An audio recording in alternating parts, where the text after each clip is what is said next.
ilmu mawarith atau ilmu faraid, ya, sering disebut juga ilmu tarikah, ilmu mirath, ya, banyak istilah untuk waris. Dan menarik sekali bahwa hukum warisan ini diatur secara detail di dalam Al-Quran, apalagi di dalam hadis tentu lebih detail. Ya, detail sekali. Sementara kita tahu sholat yang merupakan ibadah yang paling penting, paling pokok, satu pun tidak ada petunjuk teknisnya di dalam Al-Quran. Tidak ada sama sekali. Adanya perintah, banyak perintahnya, tapi caranya bagaimana tidak ada. Ya, ibadah puasa juga minim sekali, ada sedikit sekali, ya, mengenai orang yang sakit, ya, melakukan perjalanan dan sebagainya. Hanya itu aja. Wudu cuma 4 gerakan itu dan seterusnya, ya. Nah, ini ilmu ini ternyata dijelaskan cukup detail. Nah, baik, mungkin kita mulai dengan mengapa kita harus belajar ilmu fikih. Yang pertama, bahwa ada ancaman yang serius, ya, bagi siapa yang mengabaikan batas-batas yang ditentukan oleh syariat tentang masalah warisan. Ya, di dalam An-Nisa ayat 14, tapi bisa saya sendiri An-Nisa 14, wa man ya'sillaha wa rasulahu yata'adda hududahu yudkhilhu naran khalidan fiha wa lahu 'adzabun muhin. Ya. Dan siapa yang bermaksiat kepada Allah dan Rasulnya serta menentang batas-batasnya, dalam hal ini masalahnya adalah waris, Allah akan masukkan neraka kekal di dalamnya, baginya siksa yang menghinakan. Ibu-ibu, coba perhatikan di masyarakat. Biasanya kalau ada seorang laki-laki meninggal, ya, kira-kira siapa yang mengambil alih datanya?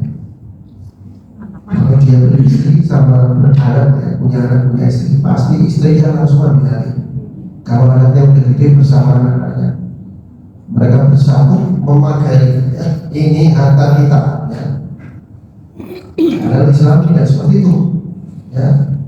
Siapa yang berhak atas warisan itu sudah jelas diatur, jadi kita tidak boleh mengatur Allah.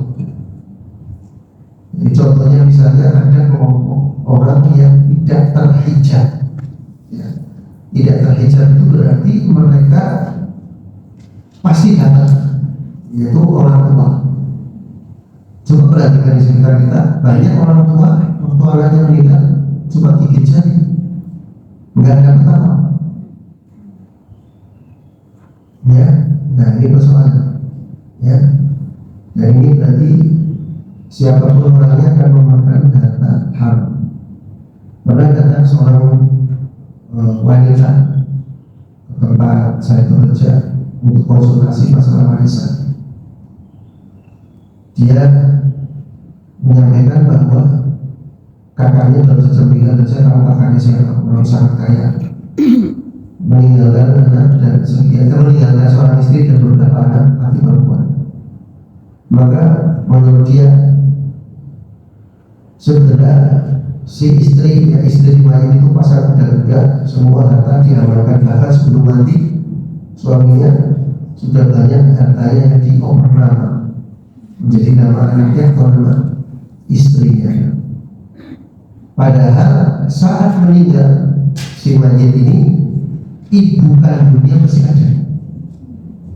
Ibu kandungnya masih ada, dan ibu kandung itu haknya nggak kecil, seperempat, lumayan. Istri cuma 1/8. Kalau punya anak laki-laki, istri cuma 1/8. Kalah sama ibu, kalah sama bapak. Jadi bapak sama ibu kalau digabung 1/3. 1/4 ketika 1/3. Coba lihat di masyarakat. Ya, lagi-lagi kita akan lihat kebanyakan yang tidak berilmu atau berilmu tapi tidak dapat hidayah, maka akan pasal muda. Bahkan sebelum ini terjadi, terutama ini kalau ada orang yang punya anak cuma perempuan atau tidak punya anak. Saat tidak punya anak atau hanya anak perempuan, kan berarti saudara kandung datang. Maka segera sang istri pasal muda-muda, ya, hartanya suaminya itu dioper nama dengan nama dia atau nama anaknya atau bersama-sama. Apa yang terjadi waktu suaminya meninggal? Seakan-akan suaminya itu orang miskin, tidak punya harta. Kalau dari orang tuanya atau saudara kandungnya menuntut pengadilan, kalah. Kenapa kalah? Nggak usah sertifikatnya jelas, nama istrinya atau nama anaknya. Jadi ya Allah mau dibodohi gitu ya, Allah mau ditipu. Itu yang namanya hilah ya. Hilah itu bahasa gampangnya itu akal-akal. Agama itu kalau dicari kelemahannya dalam tanda petik ya, kelemahan bukan sebenarnya, tapi kelemahan dalam artian kita mau ngakali bisa, semuanya bisa diakali. Contoh paling gampang ya, pengantin baru ketemu bulan Ramadan ya, ketemu bulan Ramadan mereka merasa kesulitan ya, siang hari harus berpuasa, maka mereka cari akal, oh kalau perjalanan kan kita boleh berpuasa, maka kemudian pengantin baru ini melakukan perjalanan, sebetulnya nggak niat pergi. Untuk apa? Untuk akal-akalan saja supaya seakan-akan dia bisa halal melakukan hubungan itu di siang hari. Ini namanya hilah, akal-akalan. Warisan juga begitu, tapi dioper-oper dengan nama pihak lain ya, entah itu anak, entah istri, tambahkan pembantunya atau siapa. Yang penting saudara kandungnya jangan sampai dapat. Kalau pasangan suami istri anaknya itu ada laki-lakinya atau laki-laki satu saja, maka saudara kandung tidak akan pernah dapat. Yang dapat hanya ibu sama bapak, kalau ibu sama bapak terhadap. Ya, jadi ke atas bapak ibu, ke bawah anak bateran. Suami istri juga bateran. Ya, ke samping ada, ke atas ke bawah ada. Baik, ibunya saya hormati. Masalah warisan ini juga dijelaskan secara langsung oleh Allah Subhanahu wa taala dalam banyak ayat, terutama di surat An-Nisa. Nanti ibu bisa cek ya. Surat An-Nisa ada ayat 7, ada ayat 8 ya. Dan seterusnya. Saya tidak banyak perbicaraan di sini. Kemudian Nabi Shallallahu Alaihi Wasallam memberikan perintah secara khusus kepada kita umat Islam ini dengan sabdanya, ta'allamul faraid wa'allimuha. Pelajari ilmu faraid dan ajarkanlah, persis seperti perintah beliau terhadap Al-Quran ya, terhadap kita atas Al-Quran ya. Jadi kita disuruh belajar khairukum man ta'allamal Quran wa 'allamahu. Sebaik-baik kalian adalah yang belajar membaca Al-Quran dan mengajarkannya. Faraid juga sama. Jadi faraid disejajarkan dengan Al-Quran dalam konteks pembelajarannya. Fa'innahu nisful ilm. Sesungguhnya ilmu faraid itu setengah ilmu. Kenapa disebut setengah ilmu? Karena semua orang punya kepentingan dengan ini. Semua orang akan mati. Dan kalau orang itu mati, pasti ada sesuatu yang ditinggalkan. Terlepas dari nilainya kecil atau besar soal lain. Wa huwa yunsa. Dan ilmu warisan ini adalah ilmu yang dilupakan orang. Seperti zaman sekarang ini. Walaupun sekarang ada geliat yang luar biasa, kalau ibu nanti buka YouTube cek coba ya.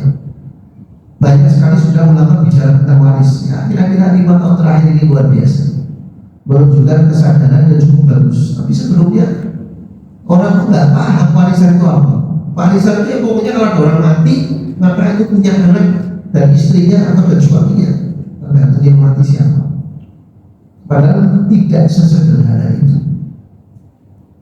Dan biasanya orang tua zaman dulu, Bapak Ibu sekalian, orang tua zaman dahulu itu nggak mau ribet dan nggak mau ada keributan, maka harta benda itu biasanya dibagikan pada waktu dia masih hidup. Judulnya warisan, kan salah kaprah. Karena dia meninggalkan warisan itu hanya mayit, dan dia masih hidup kok disebut warisan. Ini ada masalahnya, nanti kita bahas di belakang. Ya, karena batas antara warisan dengan hibah dengan wasiat kadang kabur, sering kabur sekali. Walaupun awal lumayan jauh min umati, dan itu atau dia ilmu warisannya adalah yang pertama kali dicabut dari umat. Pantas kalau orang sudah tidak peduli dengan ilmu warisan. Kemudian juga tadi sudah saya jelaskan konsekuensi dari melanggar hukum ini, berarti kita mematuhi biasanya pasti ada orang yang terdolimi. Celakanya lagi yang terdolimi justru yang dapatnya besar, seperti tadi ibu sama bapak kalau digabung sepertiga, istri cuma seperdelapan, istri menguasai. Kenapa istri menguasai? Karena dia pikir itu harta dia sama anaknya, dan anaknya masih kecil-kecil. Jadi ini berarti harta saya, suami saya. Tidak ngerti suaminya keluar dari perutnya siapa. Ya, sombong sekali. Dia pikir itu punya dia. Dan dia akan menghuni neraka jahanam mau bilang dari kalau dia tidak segera sadar. Jadi persoalan ini saja main-main. Nah, ini dalilnya banyak sekali ya. Misalnya Al-Baqarah 188-nya, wala ta'kulu amwalakum bainakum bil batil. Jangan sampai kalian makan harta sesama kalian dengan cara yang batil, yang salah, ya. Nah, dengan cara yang tidak ada dalil yang membenarkan, namanya batil. Kemudian kita perlu belajar warisan atau ilmu waris, karena memang ilmu waris ini langka sekali dan ini dinyatakan oleh Rasulullah, ya, sebagaimana hadis yang saya bacakan tadi.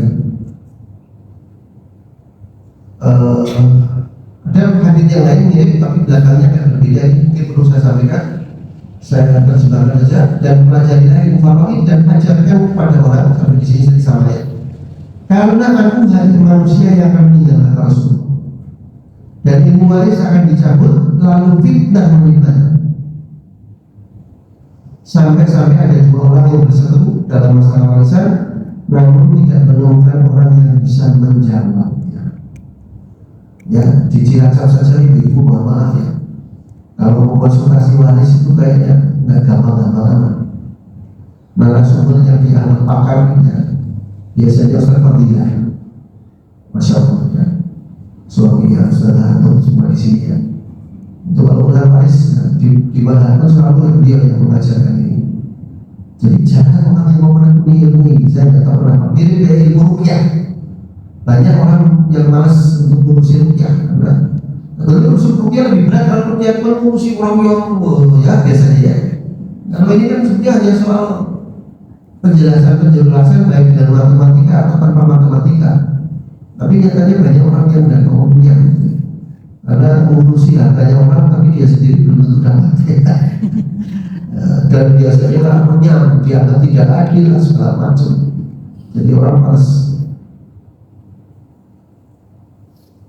Kemudian Umar bin Khattab juga pernah menyatakan mirip seperti sabda Rasulullah tadi, ta'allamul faraid kama ta'allamul Al-Qur'an. Belajarlah faraid sebagaimana kalian belajar Al-Qur'an. Jadi ini tolong ibu-ibu, ini beban ibu-ibu semua ya untuk belajar ilmu faraid, karena ibu-ibu kan belajar Quran semua ya. Ini perintah dari Allah lewat Rasulnya, juga dikuatkan oleh khalifah yang disebut Rasyidun, ya, orang yang mendapatkan petunjuk dari Allah. Kemudian dengan belajar warisan ibu yang saya muliakan, kemungkinan terjadinya perpecahan keluarga itu bisa dicegah, diminimalkan. Kenapa demikian? Karena kalau semuanya paham ilmu waris dan tunduk dengan hukum Allah, maka adem. Seorang wanita tak perlu mencicil ribut karena dia jabatan cuma separuh. Loh enak banget, saya yang ngurusi ibu saya sejak saya muda sampai ibu saya mati, kamu yang laki-laki yang memikir ibumu, dapatnya 2 kali lipat, enak saja. Ini yang digugat siapa? Yang digugat Allah. Bahwa anak laki-laki yang ngurusi ibunya salah, itu soal lain, itu ada urusannya lagi nanti. Jadi laki-laki itu dapatnya 2 kali itu jangan dikira enak kalau dia tahu hukumnya. Ya, tidak enak. Karena perempuan dari mulai lahir sampai mati itu tidak pernah punya kewajibannya ahli nafkah. Itu tolong dicatat. Perempuan sejak lahir sampai mati tidak ada kewajiban sedikit pun cari nafkah, meskipun tidak dilarang cari nafkah, entah dengan jual beli, entah dengan bekerja, yang penting hukum Allah itu dijaga. Tapi kewajiban tidak ada. Tapi laki-laki beda, laki-laki bahkan tidak hanya istri dan anaknya. Kalau ibu bapaknya dalam keadaan yang harus dibantu, maka anak yang pertama punya beban. Ya, anak yang pertama punya beban untuk ngurusi orang tuanya. Jadi kalau ada seorang anak ngurusi orang tuanya, istrinya nggak terima, ini istri calon penghuni neraka. Ya, seorang istri ngerecokin suaminya yang bantu ibunya, harusnya dia bersyukur. Suaminya taat kepada hukum agama, kan kita harus senang ya. Walaupun kadang kita diuji kesabarannya karena belanja kita dibagi gitu ya. Ada jatah untuk orang tua. Nah, tapi kita kan ketemu gede.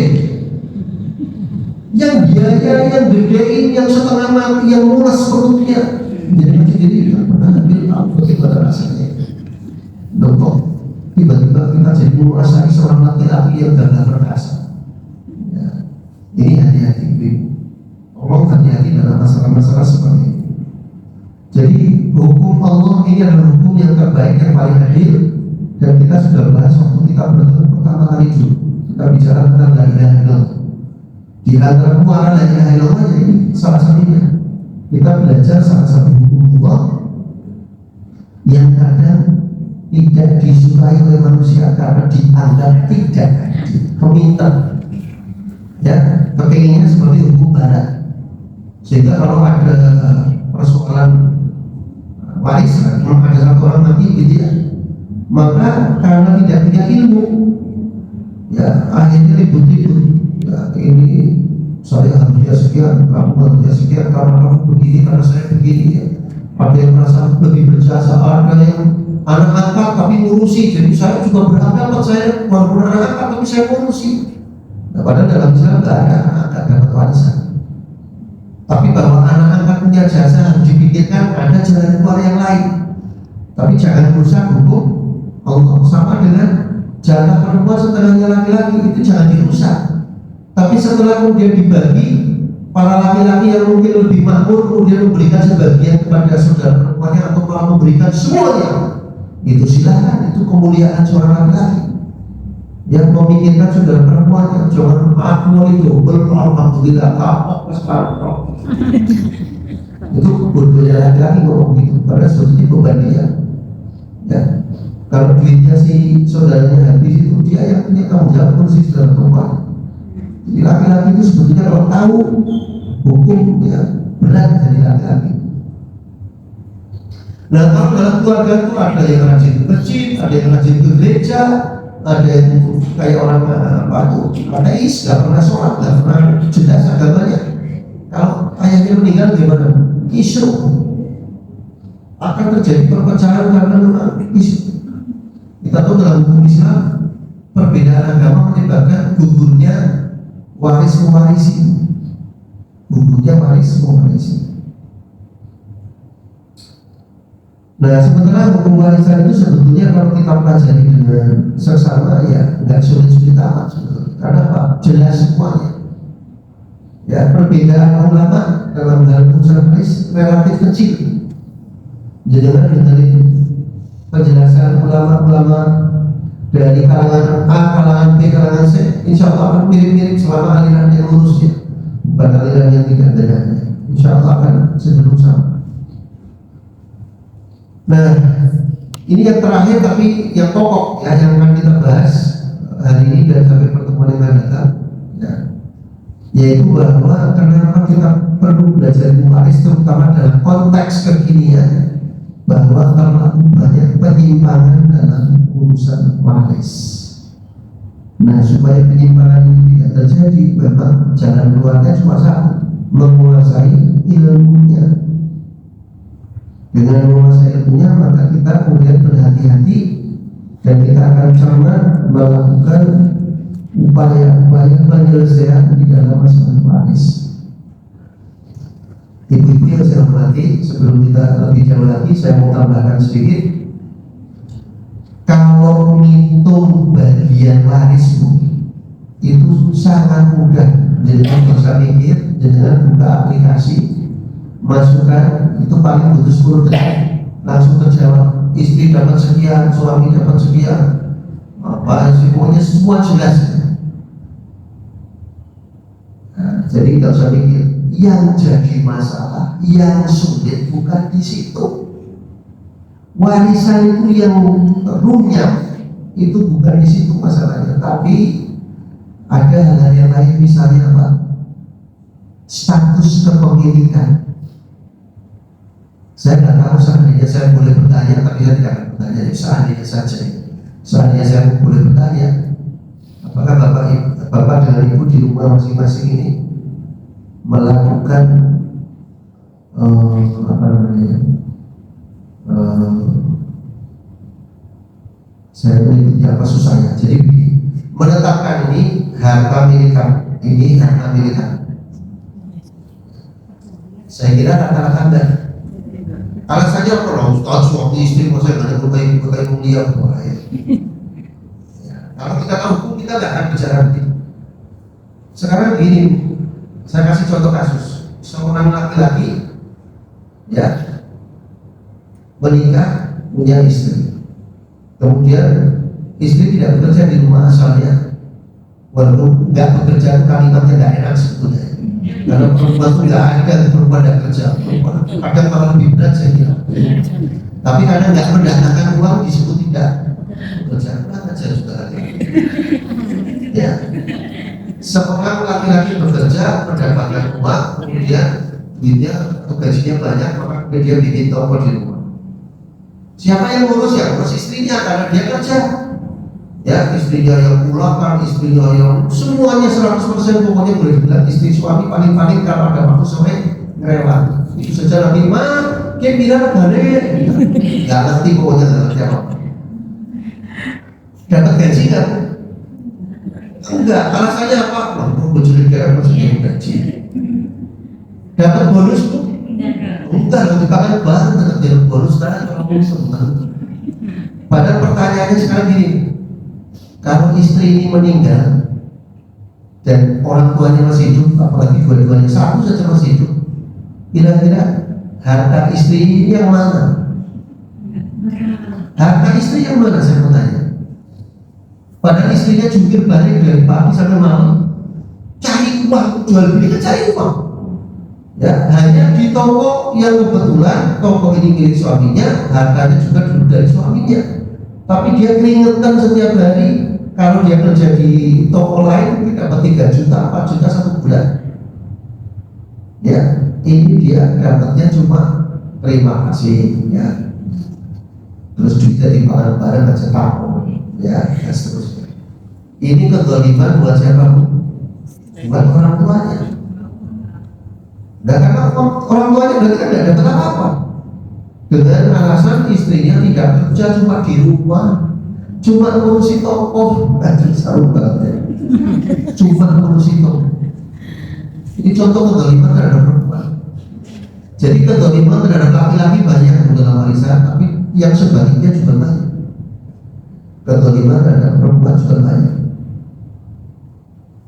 Ya demikian juga dengan istri-istri yang dolimah itu ya, dolimah. Suaminya yang kerja juga balik, tapi semua hartanya dipindah namakan ke nama dia dan nama anaknya, gara-gara anaknya perempuan semua. Biar apa? Biar saudaranya nggak dapat. Suaminya setuju karena ini dianggap lebih enak buat dia. Ya, anak istrinya buat dia lebih layak dapat daripada saudara kandungnya yang tidak ada kaitan apa-apa dengan dia, kecuali hanya saudara kandung. Nah, ini kedoliman. Padahal sebetulnya kalau semuanya paham hukum Islam, menjadi saudara laki-laki itu ya enak ya nggak enak. Kalau kebetulan anaknya ini ada cuma perempuan semua, saudara kandung agak-agak enak ya, dapat pembagian hartanya. Ya, tapi itu kan sebetulnya tidak hanya soal harta yang dia nikmati, tapi dia punya beban. Kalau sampai anaknya saudaranya yang meninggalkan itu nggak bisa sekolah, ya pergaulannya nggak bagus, ini akan ditanya minta tanggung jawab saudara kami, tetap saudara kami. Demikian juga kalau anaknya laki perempuan dapat warisan enggak, tapi kalau ini berantakan sampai nggak makan, saudara laki-laki punya beban. Emang enak jadi saudara laki-laki? Tidak. Nggak bakal saudara perempuan dipanggil oleh Allah. Kenapa nggak kasih nafkah kepada keponakan? Dia nggak punya kewajiban. Yang punya kewajiban saudara laki. Kalau seorang wanita punya suami, suaminya meninggal, beban siapa wanita ini? Laki-laki itu siapa? Pas suaminya mati, beban suaminya. Kalau ya, jadi kalau seorang wanita suaminya meninggal, maka dia menjadi beban keluarganya dia, entah bapak ibunya, entah saudara laki-lakinya, entah kakeknya, pokoknya jalur dia. Tapi kalau anak lain, anak semuanya adalah beban dari keluarganya, bapaknya. Paham itu bedanya ini? Ini hukum Islam seperti itu.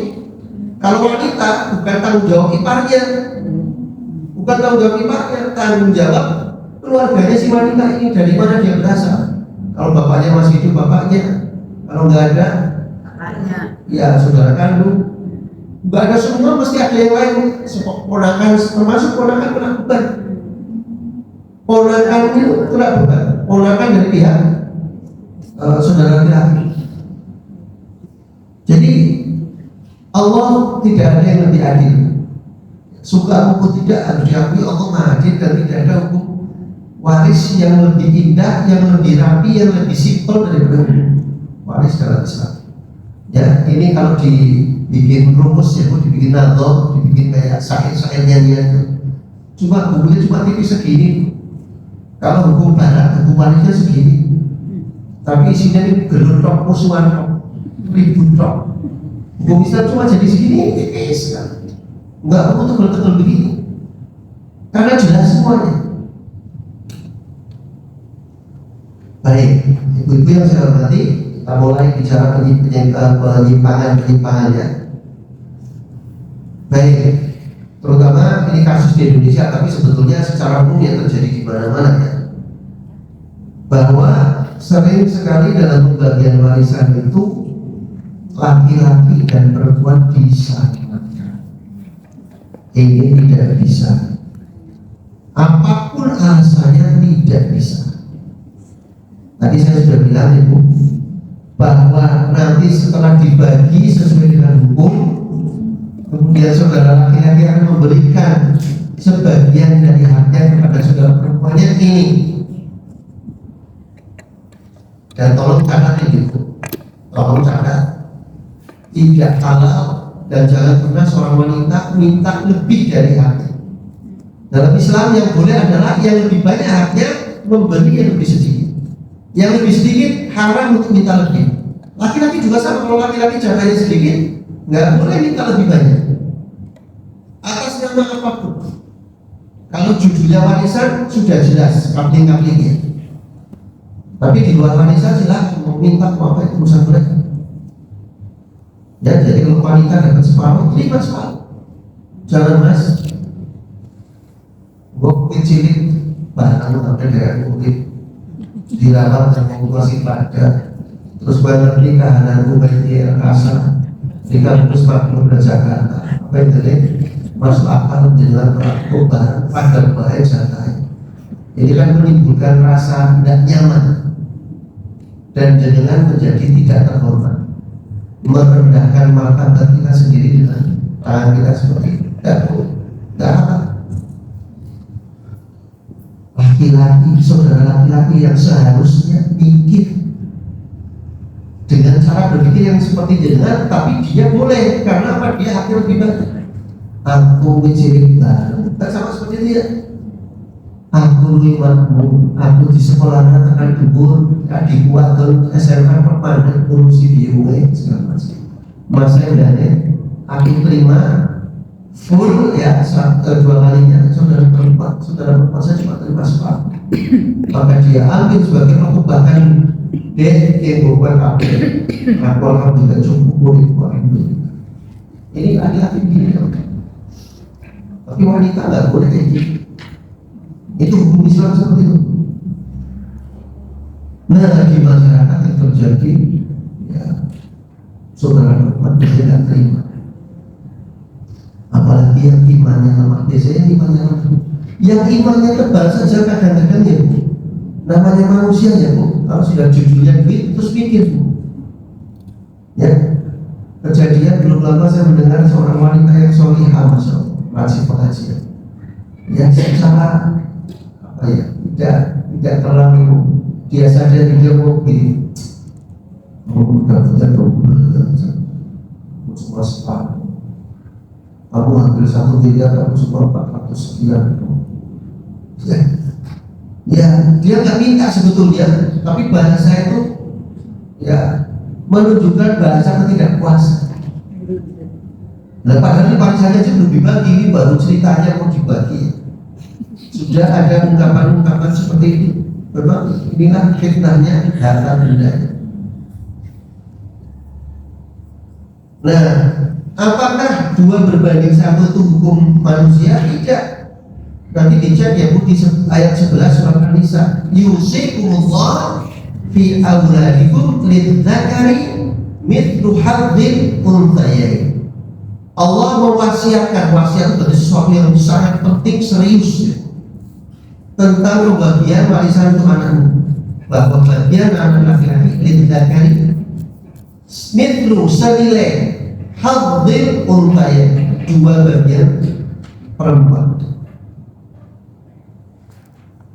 Jadi lagi-lagi ya Bu, kalau mau dibagi pakai aturan itu, setelah dibagi monggo yang laki-laki mau memberikan sebagian mentolia pada atau bahkan diberikan pada saudara perempuan itu silakan. Ya, tidak ada masalah sama sekali, itu tidak ada pelanggaran hukum Allah. Tapi kalau perempuan tiba-tiba berbicara gini, berbicara yang membuat laki-laki itu malu, nggak enak. Gimana sih kalau permulah kita bagi rata saja, yang penting semuanya ikhlas. Itu bikin orang itu haraj, sempit rasanya, mengiyakan. Ya itu kan butuh ya, ridho ya. Tapi kalau udah kayaknya kebangetan teman, jadi kayak dipermalukan, di-fight komplain orang sekarang bilang, dipaksa untuk menjawab iya setuju, padahal nggak bisa begitu. Itu yang pertama ini pelanggaran atau penyimpangan hukum waris di dalam praktek. Kemudian yang kedua, ini juga umum terjadi, menunda-nunda pembagian waris. Ya, kok baik karena berbagai alasan. Baik alasan untuk menguasai, ya, nunggu salah satu atau salah 2 ahli waris yang kira-kira sudah sakit-sakitan mati dulu, ya, supaya dapat lebih banyak, supaya bisa saja alasan apa saja. Atau biasanya alasannya nunggu payu ditolong, payu lara, main payu lara. Si Kike sederhana mani harus dibangun hotel, dibangun kia, itu sederhana mani ada negeri dulu dan sebagainya. Kemudian biasanya misalnya pertama warisannya nggak banyak ya, warisannya cuma 1 rumah, di situ juga ibu kita tinggal, tapi dari bibir kan diusir, ya. Terus apa lagi Bu? Ini yang paling bahaya, kalau ada orang tua karena tanpa itu kemudian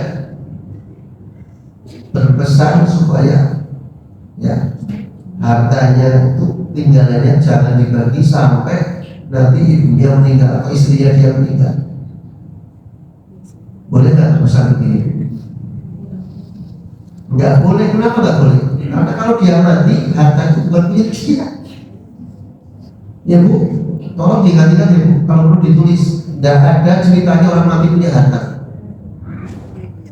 Ya, tidak ada orang mati punya harta. Jadi dia jangan berwasiat, ya nanti kalau saya mati saya begini. Padahal itu harta yang diceritakan sama dia. Memang sekarang waktu dia masih hidup harta dia, tapi kalau dia mati harta siapa? Ahli waris. Seperti itu ya. Jadi dia nggak boleh pesan macam-macam. Pokoknya ini anak kekasih saya, anak yang paling saya cintai harus dapatnya 3 kali yang lain-lain. Nggak bisa. Ini anak-anak saya harus dikasih ini itu melampaui batas. Nah, tapi dalam praktek memang kadang-kadang kita harus berhati-hati, termasuk tadi kasus ada ibu di rumah tinggal bersama kita. Ya, sebetulnya begini, ini yang perlu dipahami. kalau kita bicara pembagian harta waris, itu tidak selalu maknanya adalah barangnya itu dipotong-potong, dibagi-bagi, atau dijual segera dan kemudian dibagi. Tidak selalu begitu. Pembagian harta waris sebetulnya keluarga itu kumpul setelah mayat meninggal, kemudian berunding rapat. Ini ayah kita ini yang meninggal ini punya utang atau tidak? Jangan cerita warisan di sini, ceritanya utang di sini, duit utang atau apa? Dilacak betul, jangan sampai almarhum punya harta tapi meninggalkan utang kok tidak bayar. Ini ahli waris yang bermasalah. Jadi yang namanya warisan itu sebenarnya sisa. Warisan itu sisa dari harta peninggalan setelah dikurangi utang dan dikurangi wasiat kalau ada. Biasanya manusia utangnya mau warisannya itu. Ya, ini kejahatan anak kepada orang tua atau kejahatan ahli waris, lebih tepatnya ke ahli waris ya. Karena ahli waris tidak selalu hanya anak ya. Ada pihak-pihak lain yang sering dapat warisan, seperti tadi ada saudara laki-laki atau segala macam. Jadi rapat sekali lagi Ibu menentukan apakah ada wasiat, apakah ada utang. Dan hakikatnya wasiat juga utang, karena wasiat kan harus ditunaikan. Wasiat ini maksimum sepertiga, tidak boleh lebih. Nah, ini kesalahan di lapangan apa biasanya Bu? Wasiatnya untuk ahli waris tidak bisa. Wasiat untuk ahli waris itu tidak berlaku. Saya ulangi, wasiat untuk ahli waris tidak berlaku. Bos silakin dilai, ya, terumimnya tidak bisa. Ya, wasiat seperti ini otomatis batal. Atau wasiat kepada orang lain betul, tapi wasiatnya lebih dari sepertiga, nggak bisa. Harganya nggak sampai segitu, ya, ya tidak boleh dia sepertiga itu maksimal, sisanya itu ahli waris. Nah, setelah bersih ketahuan hartanya misalnya 1 juta rupiah harta waris, maka kita mulai cek siapa yang disebut ahli waris. Ini ada ilmunya, ya. Siapa yang termasuk ashabul furud, siapa yang termasuk asobah, dan seterusnya, itu nanti ada ketentuan-ketentuannya. Setelah ketahuan semuanya, kalau belum bisa dibagi secara fisik atau secara finansial, maka yang penting adalah segera dibagi sahamnya. Ya, kalau berupa rumah, maka berarti kalau saya punya 1/8 hak saya, berarti 1/8 rumah ini milik saya, walaupun rumah ini masih dalam keadaan ditempati bersama oleh ibu, misalnya dengan anak yang paling kecil dan seterusnya. Tapi kalau bisa dijual, lebih baik kalau dia dijual, tapi ibu ini jangan terlantar, entah ikut salah satu anak atau dibelikan rumah yang baru, atau sebagian anak melepaskan haknya diberikan kepada ibunya. Nah, ibunya sebagai istri dapat 1/8 tadi ya, 1/8 ditambah beberapa anak urunan, yuk cukup bangun ini. Jadi saudara-saudara yang butuh duit dapat duit, entah dijujuki, entah dengan dijual tadi ya. Tapi kemudian orang tua tidak terlantar. Memang tidak bisa orang tua terlantar, tidak boleh. Karena orang tua ini menjadi beban anak laki-laki, beban anak laki-laki, bukan beban menantu laki-laki. Apa nggak boleh sekarang menantu laki-laki bantu? Kalau bantu ya siapapun boleh, orang lain bisa boleh bagi menantunya. Tapi kalau bicara beban adalah kewajiban anak laki-laki. Jadi seperti itu ya. Jadi yang penting segera dibagi saham-sahamnya. Ya, apalagi kalau hartanya banyak, maka sawah, ini, harga itu segala macam. Ya. Nah, seperti itu. Jadi jangan ditunda-tunda, ya. Karena kalau ditunda maka ada risiko memakan harta anak yatim. Kalau anaknya masih kecil-kecil, ya, kalau ditinggal ayahnya kan anaknya yatim. Ya. Termasuk juga bisa makan harta haram dan seterusnya. Apalagi ada yang nikmat menempati di situ tanpa bayar kontrak. Sebetulnya secara hukum orang yang menempati rumah waris dia harus bayar kontrak kepada ahli waris yang lain. Kecuali semua ahli waris sepakat, ya kamu tidak usah bayar kontrak, yang penting aku di mari rumah, ya untuk dibaik kamar. Ya seperti keluarga kami begitu. Ibu saya tinggal di Purwokerto, meninggal kira-kira ya 1 tahun 8 bulan yang lalu. Ya kita nggak pernah alhamdulillah meminta uang sewa dari saudara kita, karena saudara kita juga kalau kita datangkan servis, dan itu nggak sedikit biaya servis ya. Yang namanya tamu datang ya pasti penuhnya lebih dari biasa. Terus rumah kadang ada rusak-rusak apa, jadi kita sudah sama saudara sendiri kita lihat semua ada untuk itu. Nah kita tadi malam baru saja kita mulai membahas. Karena selama ini kita belum pernah membahas. Ya kayak gitu, masuk-masuk sibuk ketemu dengan banget.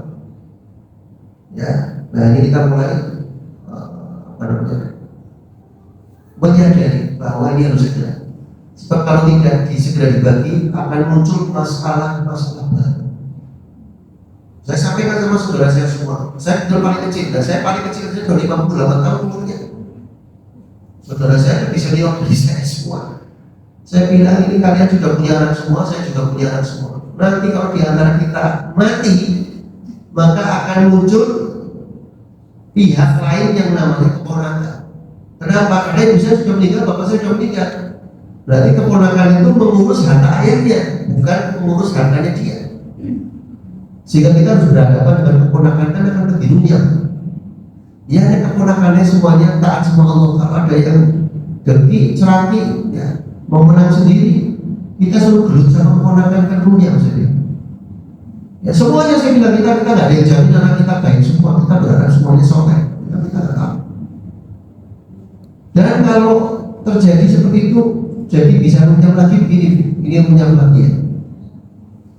Hukum Islam mengatakan tidak pernah cucu akan mendapatkan warisan selama masih ada anak. Ya, cucu tidak akan pernah dapat warisan kalau masih ada anak. Nah, persoalannya begini. Persoalannya kalau ayah sudah meninggal, ibu sudah meninggal seperti kasus keluarga kami. Kemudian nyusul lagi ada yang meninggal.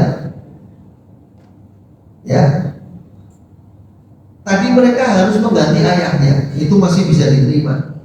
Tapi kalau kemudian justru seperti kasus keluarga kami, ada 2 saudara kami yang sudah meninggal sebelum ibu saya meninggal.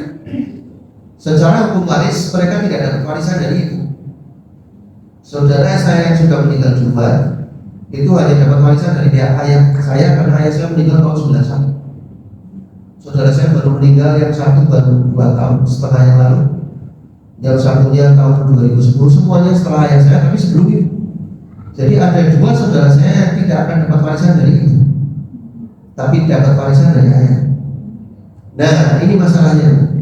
Kalau kita bagi warisan sekarang, anak dari saudara saya yang 2 orang tadi menggugat ke pengadilan agama, muncul masalah. Apa masalahnya? Dalam hukum Islam, ya tadi saya sudah bilang, cucu tidak akan pernah dapat warisan selama masih ada anak. Tapi pemerintah kita ini aneh, ya. Departemen Kehakiman itu membuat kompilasi hukum Islam namanya, kompilasi KHI, ya, kompilasi hukum Islam, bahwa pada kasus seperti yang saya ceritakan tadi, maka cucu akan naik menggantikan ayahnya. Nah, jadi kalau besok kita bagi dengan hukum Islam dan kemudian anak dari saudara laki-laki, saudara saya yang 2 orang tadi itu menggugat ke pengadilan agama, ceritanya akan berubah banyak sekali. Karena mereka akan mendapatkan warisan dari ibu saya yang mestinya mereka tidak berhak. Jadi pemerintah ini juga merusak sebetulnya dalam kasus ini. Ya, mereka mengubah hukum Islam dalam kasus ini. Tentu tidak semua diubah, tidak ya, tapi dalam saya nggak tahu juga kenapa mereka merusak di situ. Jadi itu tadi ada kasus cucu naik mengganti ayah, nggak bisa. Tapi kalau mengganti dalam pengertian karena ayahnya kemudian meninggal, harta belum sempat dibagi, itu bukan mengganti, hanya mewakili ayahnya yang sudah meninggal, dan dia mewakili saudara-saudaranya sama ibunya mungkin, kayak gitu menyelesaikan harta warisan. Ini masalahnya kalau menunda-nunda seperti itu. Padahal sampai 2 generasi, 3 generasi, buat tambahannya akan baru. Jadi sebaiknya kalau orang meninggal segera dibagi harta warisnya, walaupun mungkin baru berupa persentase saham kepemilikan. Ya, kalau ada yang butuh duit dan ada yang punya duit, saham itu bisa dijual.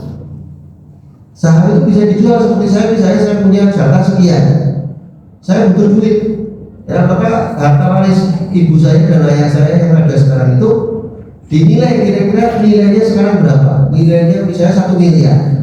Maka sekian persen jatah saya kali 1 miliar, silakan saya tawarkan pada saudara sampai mau beli. Kalau deal, maka saya jual. Berarti kakak saya yang membeli akan dapat 2 kali karena jatah saya sudah saya jual ke dia. Ya, paham ibu ini? Nah, itu seperti itu. Jadi dengan model saham ini orang yang butuh bisa segera dapat duit. Ini pada kasus saudara saya ada 3 atau 4 saudara saya belum punya rumah sampai sekarang. Jika saya sehingga kenapa nggak segera dibagi biar segera pada punya rumah yang belum punya rumah.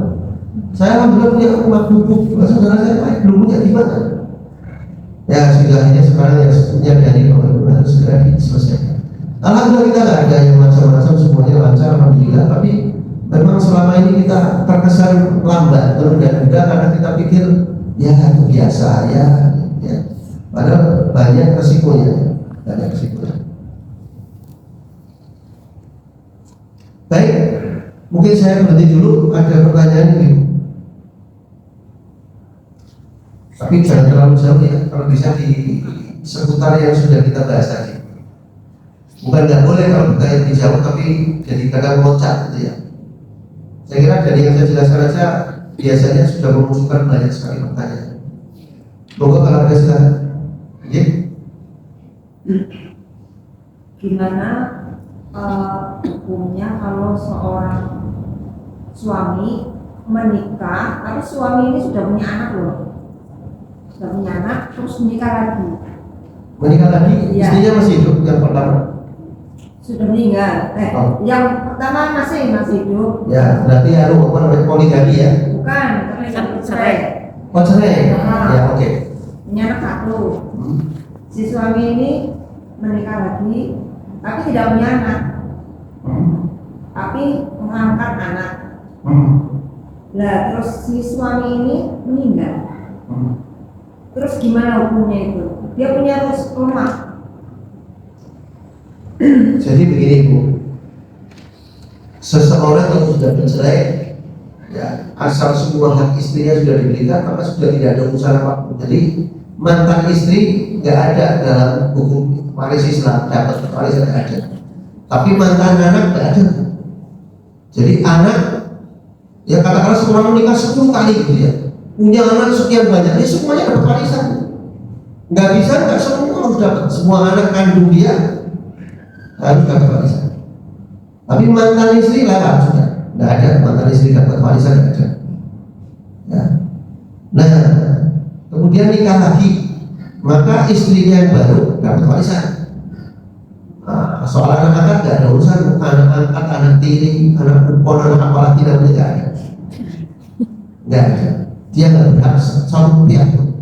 Tapi tadi saya bilang ya, kadang-kadang waktu pembagian waris harus bijaksana. Kalau ada anak angkat yang diangkat dari kecil, ikut ngurusi orang tuanya, berbakti dan sebagainya, maka bisa disiasati dengan berbagai cara. Mungkin almarhum sebelum tinggal wasiat, hai adik angkatku turun dibayi yang paling murah 100 juta, dan 100 juta ternyata tidak sampai sepertiga harus dibayar. Itu wasiat namanya, boleh. Jadi anak-anak bukan tidak boleh dikasih, tapi bukan ahli waris. Tolong dibedakan ya. tidak ada, nggak ada yang bisa buka kayak ibu, nggak ada. Nah makanya tadi ya ibu, ini tolong ya ibu, saya pesan sama ibu yang masya Allah benar ibu baca ini semuanya takut sama Allah. Jangan pernah dengan mengambil alih harta suami dengan nama jenengan, karena akan menimbulkan banyak masalah di kemudian hari. Jenengan mungkin tujuannya baik, supaya ini, supaya itu, supaya apa, tertib apalah saya nggak tahu. Tapi nanti anak-anak jenengan belum tentu tahu itu. Akhirnya lihat ini nama siapa, ibu saya. Nah maka terjadilah orang yang punya jadi kehilangan. Sudahlah, kalau yang beli suami, duitnya suami, kenapa sih kok jadi diambil milik istrinya? Demikian juga istri yang beli. Kenapa istri yang beli harus pakai nama suami hanya gara-gara barangnya mobil? Kalau mobil kan yang ngurus laki-laki, urusan apa urusannya? Ngurus barang sama kepemilikan beda cerita. Kalau jenengan yang beli mobil itu, yang mobil jenengan jangan dinamai suaminya. Jadi masalah nanti orang meninggal. Sip, gitu ya dia.